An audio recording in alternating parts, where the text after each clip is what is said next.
পৃথিবীর সবচেয়ে কঠিনতম এবং ধারালো অস্ত্র হলো কথা।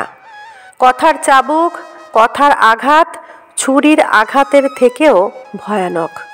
ছুরির আঘাত যেমন চিহ্ন রেখে যায়, তেমনি মানুষের কথার আঘাত মনে এমনভাবে আঘাত হানে যা স্মৃতিচিহ্ন রেখে দেয় হৃদয়ে। তাই হিসাব করে কথা বলতে হয়। আচরণ এমন করা উচিত যা কখনো কোনো মানুষকে আঘাত না করে, কারণ মানুষ যেখানে একবারের না দেওয়াটাই মনে রাখে, হাজার বারের দেওয়াকে উপেক্ষা করে, সেখানে একটা মানুষের প্রতি হাজারবার খারাপ ব্যবহার করে এক দুবারের ভালো ব্যবহার দিয়ে আজীবন তার আনুগত্য আশা করি। কি অদ্ভুত, তাই না? নিজের জীবন দিয়ে, যাপন দিয়ে বুঝেছি আসলে মানুষ কখনো কারোর খারাপ ব্যবহার, অপমান, অসম্মান, নিজের সামনে নিজেকে ছোট করে অন্যকে বড় করা, তাকে গুরুত্ব দেওয়া, সম্মান দেওয়া মানুষ অন্তরে তীরের মতোই বিদ্ধ করে নেয়। শত ভালো ব্যবহার, তার আচরণের পরিবর্তন মনে দাগ কাটা তো দূর, স্পর্শও করে না। তবে প্রকৃতি ফেরত দেয় সব কড়াই গণ্ডায়। কেউ একজন যে পরিমাণ অবহেলা, অনাদর, অসম্মান করে, অন্য কেউ তার হৃদয়ের সবটা দিয়ে যত্নে আগলে রাখে সেই অবহেলিত মানুষটাকে। আসলে পুরুষ মানুষ বটবৃক্ষ। এমন পুরুষ মানুষ দেখেছি যাকে না দেখলে আমার সারা জীবনের যাবতীয় চিন্তা ভাবনা একটা ভুল ধারণায় কেটে যেত। এমন কিছু মানুষ জীবনে আসে যে সারা জীবনের দুঃখ, আক্ষেপ নিমেষে মুছে দেয়।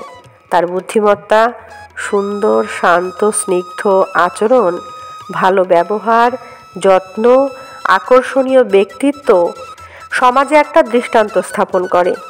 বারবার মনে হয় পৃথিবীর সকল পুরুষ মানুষ যদি এমন হতো, তাহলে কোনো নারী পুরুষ চরিত্রের উপর কোনোদিন আঙুল তুলতে পারত না। পৃথিবীর সব নারী সুখে থাকতো, পুরুষের যত্নে, সম্মানে আগলে থাকতো। সবাই আশা করত পৃথিবীর গতি শ্লথ হোক, সময় থেমে যাক, আয়ু দীর্ঘ হোক, জীবন যাপন দীর্ঘ হোক, যমের দুয়ারে সত্যিই কাটা পড়ুক। আমি বাঁচতে চাই, পৃথিবীটা সত্যিই সুন্দর। নারীর চরিত্রেও আনুগত্য আসুক, ক্ষমা আসুক, কৃপা আসুক, সুখবোধ আসুক, আসেও। নারী সত্যিকারের সঠিক ভালোবাসার মানুষ পেলে শান্ত স্নিগ্ধ নদী হয়ে বয়ে যায় একই গতিতে। টাকা পয়সা, ধন দৌলত, সম্পদ আর যাই করুক, মানুষকে বাঁধতে পারে না, মানুষকে বাঁধার প্রয়োজন পড়ে না। কারণ মানুষ আচরণে, চরিত্রে, সম্মানে, ব্যক্তিত্বে, ভালো ব্যবহারে আটকায়। নমস্কার। কেমন লাগলো আজকের কবিতাটি অবশ্যই কমেন্টে জানাবেন। ভালো লাগলে লাইক, কমেন্ট, শেয়ার করবেন। চ্যানেলটি সাবস্ক্রাইব করে না থাকলে চ্যানেলটি সাবস্ক্রাইব করে অল নোটিফিকেশান অন করে বেল আইকন প্রেস করবেন সবার আগে নোটিফিকেশান পেতে। ধন্যবাদ।